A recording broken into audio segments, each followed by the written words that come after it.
Godina Gujiitti abbootiin amantaa fi abbaan gadaa Oromoo Gujii Jiloo Maandhoo uummanni deeggarsaa hojii hidhaa haaromsaatiif taasisu cimsee akka itti fufu waamicha dhiyeessanii jiru.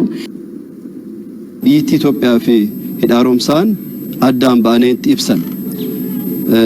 Sabaaf sablammoon qixxee ta'anii tokko ta'anii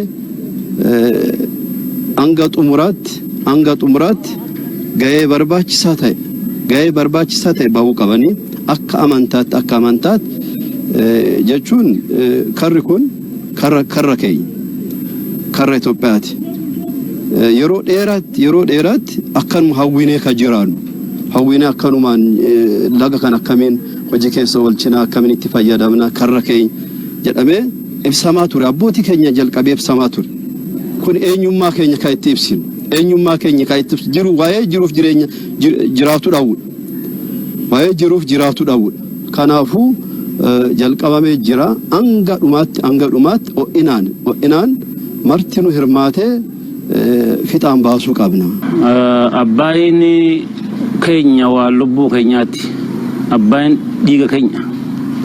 Namni hidda dhiigaa kana yoo dhaban jiraata jiraachuu hin dandeenyu isa malee. Haga ammaatu mootuwwan taran irree dhabanii laafina isaaniitiin hagana irraa ture malee Itoophiyaan hagana bitti rakkatu turte.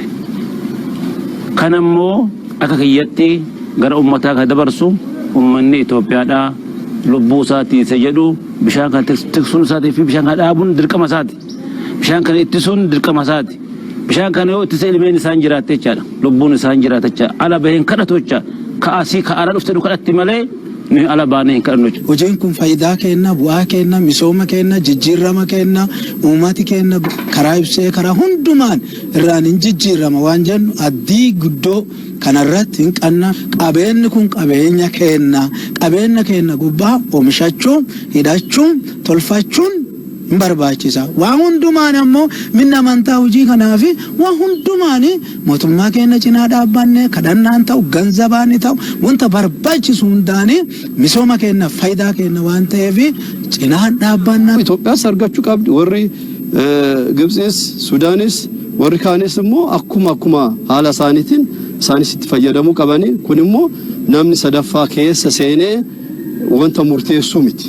Wanta murteessu waa'ee keenya kan murteessu nuyi waa'ee keenya abbummaan abbaa ilaallutti waan murteessuu fi kanaafuu namni sadaffaa galee waa'ee keenya irratti waa'ee jireenya keenya irratti haala biraatiin siyaasa addaatiin ergaa biraa dabarsuun qabu jedha.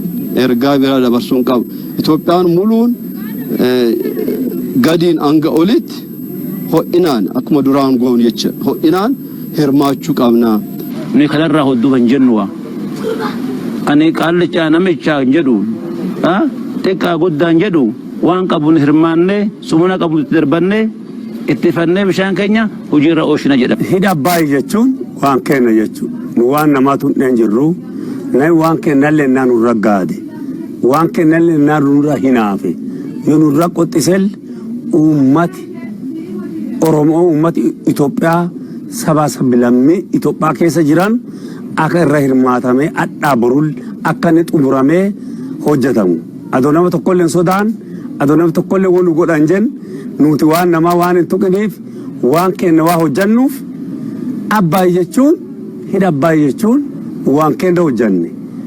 Daangaa namaatu hin jirru daangaa Itoophiyaa waan ta'eef ammaan jammarree boruun jammarree waan kenna akka hojjannu. Sodaa tokko malee shakkii tokko malee uummata itti hirmaatee waan kenna akka xumurannu.